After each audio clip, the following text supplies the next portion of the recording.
Le dernier mot de la matinale avec vous, Louise Eklund. Bonjour et bienvenue. Bonjour, Happy New Year tout le monde, bonne année.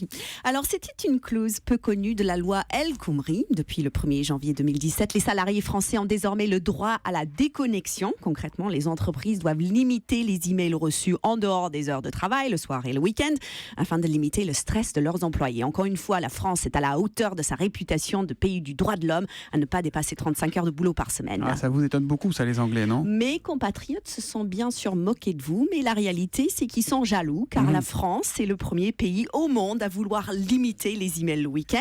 Dans le même temps, la France a été le 52e pays au monde à interdire la fessée. Mais maintenant que les châtiments corporels sont interdits sur les enfants, je serai un patron français, j'éviterai d'envoyer un email le dimanche de peur de me prendre une fessée le lundi au bureau. Vous êtes sûr que la loi prévoit ce genre de sanctions, Louise? Oh, les patrons ne risquent ni fessée ni procès, bien sûr. La loi oblige juste les entreprises de plus de 50 salariés à ouvrir le dialogue sur la déconnexion numérique.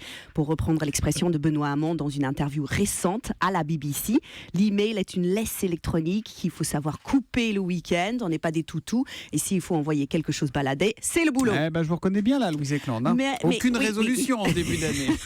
Je partage ce combat pour la déconnexion et je remercie Madame El Khomri d'avoir introduit ce nouveau droit qui réussit l'exploit de nous réconcilier avec la loi travail, rebaptisée pour le coup la loi week-end peinard à la maison. Quand on se souvient que la loi travail était parmi les plus détestées de l'année 2016, ça prouve qu'une semaine de déconnexion, ça fait vraiment, vraiment du bien. Merci beaucoup Louise Eklund, qu'on sera ravis de retrouver dès demain matin. D'ici là, on se verra quelques mails ce soir. Merci beaucoup Louise.